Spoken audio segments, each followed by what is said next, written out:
श्रेयस तारामुळे वाचलाय हे हिला पटणं शक्यच नाही या क्षणी. आता विषय काढला ना तर आणखी हायपर होईल आणि गोंधळ होईल. या गोष्टी जरा निवळू देत, मग बघू. सगळ्यात महत्वाचं म्हणजे आधी डॉक्टरांशी सविस्तर बोलावं लागेल. मला श्रेयसला भेटायचंय. मला घेऊन जा ना, घेऊन. आई, त्याची काहीही गरज नाहीये. श्रेयसला आपण घरीच आणतो आहोत. त्याच्यासाठी लागणारे नर्स, डॉक्टर हे सगळे आता 24 तास त्याच्यासाठी घरी असणार आहेत. त्याचा ऑक्सिजन पुरवठा अचानक बंद झाला, त्यामुळे त्याला जो काही त्रास झाला तो झाला. पण आता अशी गोष्ट पुन्हा होणार नाही. आपल्या सगळ्यांचं त्याच्यावर लक्ष असेल. त्याच्याबरोबर कोण बोलतंय, त्याला कोण भेटतंय, त्याच्या आजूबाजूला कोण आहे, या सगळ्यांवर आता मी जातीने लक्ष ठेवणार आहे.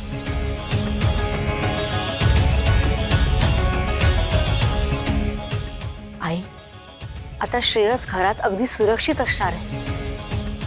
म्हणूनच त्याला आपण उद्या सकाळी घरात शिफ्ट करतोय.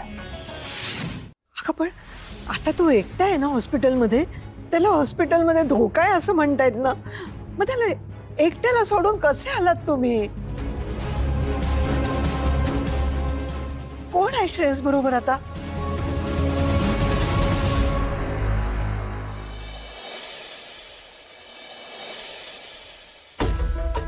गोळ्या काय लिहून दिल्यात? हा, ही गोळी जेवणा अगोदर.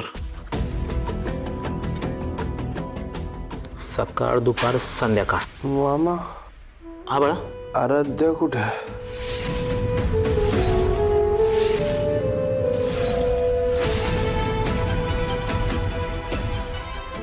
श्रेयस बाळा, ऐक ना. अरे आता आपण आपल्या घरीच चाललोय ना रे. घरी गेलो ना की तिथे तुला आराध्या भेटेल. आणि आराध्या ना तुझ्या येण्याची तयारी करते. हे बघ बाळा, आता कसलाही विचार करत बसायचा नाही. फक्त तुझ्या तब्येतीकडे लक्ष द्यायचं. तुला लवकरात लवकर बरं व्हायचंय. तुला माहिती आहे ना, आपल्या घराला, आम्हा सगळ्यांना तुझी गरज आहे हे विसरायचं नाही. आणि आता तू इथे असं विचार करत बसू नको. आम्ही आहोत ना. फक्त तू तुझ्या तब्येतीकडे फोकस कर. घरी गेल्यावर भेटेल ना आराध्या?